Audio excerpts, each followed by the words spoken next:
will be there. Now, what I'm going to be doing is, of course, the commercial part aside, what I'm going to be doing is talking about the healing power of gemstones, which has actually been passed on to us from ancient times. We have instances of gem healing in the writings of the biblical writer Josephus, who has talked about how gemstones heal and cure you of all illnesses.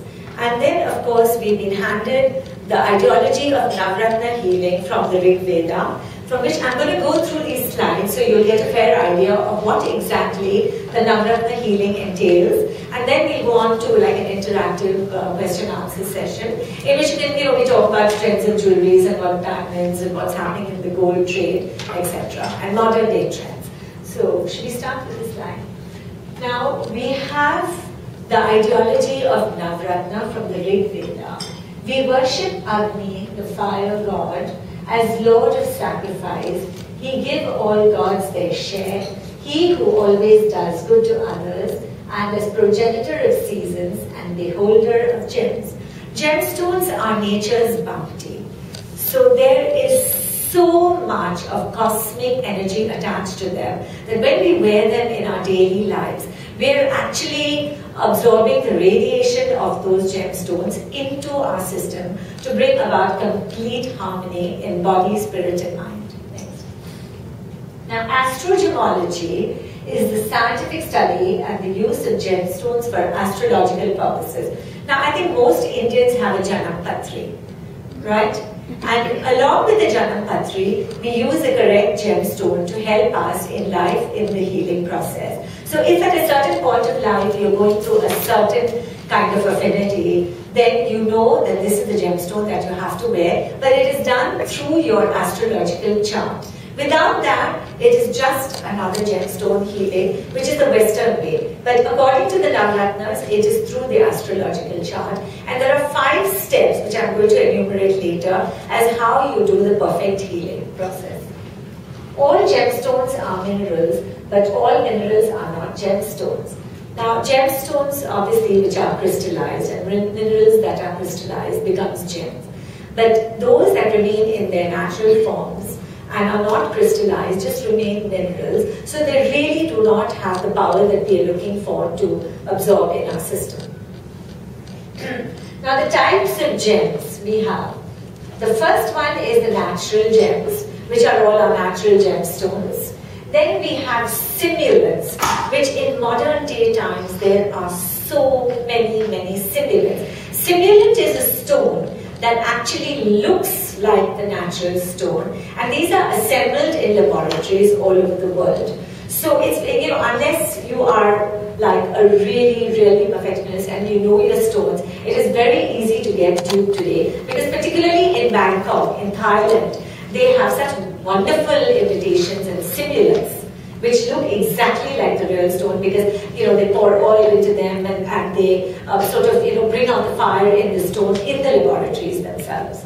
Next, you have the synthetic stones, which are your cubic zirconias and stuff which is used in fashion jewelry. And then you've got your imitation, which are generally beads, which you use for stringing and fashion jewelry once again.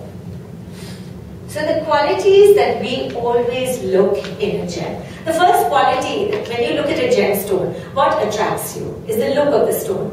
And when that look appeals to you, you say, wow, this is what I want to own. So that's the beauty. Then the rarity. Obviously, the rarer the stone is, the more attractive it is, the more beautiful it is, and obviously the more expensive it is. And then the durability. So, natural gemstones are long-lasting.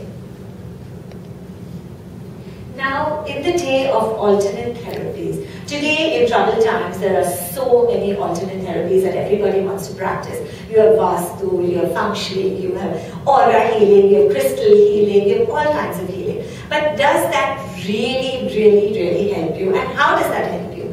It is when you do any alternate therapy, you have to close the eye of reason. Because if you reason, you know that it's not going to happen, it's not practical.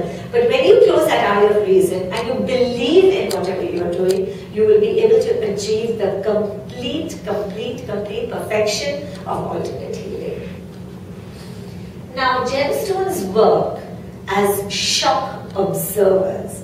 They don't necessarily kill the problem that you have. You may be having a financial problem, you may be having a health issue, you may be having a relationship issue, but it doesn't completely dispense with that. It just helps you to overcome it better. Because when you wear the mineral or the gemstone, then it absorbs that kind of energy within your own energy field. So the gemstone and your own body energies work together. So you obviously start becoming more positive. If you believe that you're wearing that gemstone for a certain purpose that you want to achieve, then you start believing in it. And therefore your gem healing automatically becomes more powerful. Now, normally in Navratna healing, I'm going to talk about the Navratnas a little later. The dosage that normally they prescribe is from 1.5 carat to 5 carats onward, whichever stone it is. The minimum caratage of the stone has got to be 1.5. Now, I'm going to talk a little bit about the quartz. Everybody knows rose quartz and crystal healing. Now, the reason why from ancient times the quartz was used in healing because it has the two components of our body, which is silicon and oxygen. The quartz stone contains silicon and oxygen, which works within our own body. Therefore, in ancient times, quartz was used a lot for healing purposes. And now, of course, you have the stones like the amethyst. Everybody knows the amethyst. And then you have the blue quartz, you have the citrine, which is clearly like topaz. And then you have the rose quartz and the cat's eye quartz, which are the most important stones in the quartz family, which are used for healing. Now I come to the ideology of the Navratnas. The 9 gems are believed to relate to the 5 planets: Mercury, Venus, Saturn, Mars and Jupiter, as well as the Sun, the Moon, the Ascending, which is Rahu and Ketu, and sorry, I've gone through the 9, right? Mercury, Venus, Saturn, Mars, Jupiter, Sun, Moon, Rahu and Ketu. This is what comprises of the Navratnas. Now, I think most of us own a Navrata pendant or a ring handed down to us from, maybe generations. Because in the olden days, I don't think any woman's dowry was complete without a Navratna piece of jewelry, whether it was a pendant or a ring, because it believed that it gave complete harmony. So, obviously now it's come back because we have started again this alternate healing and we want to use everything that we want into our lives to make it more perfect. Okay, so the Navratnas are the diamond, which is Hira, ruby, manik, cat's eye vedurium, pearl, mukta, zircon, gomed, coral, munga, emerald, marakatam, yellow sapphire, putraj and blue sapphire, neelam. They say that when you wear these gems together in a particular form, they bring complete harmony within your body, mind and spirit.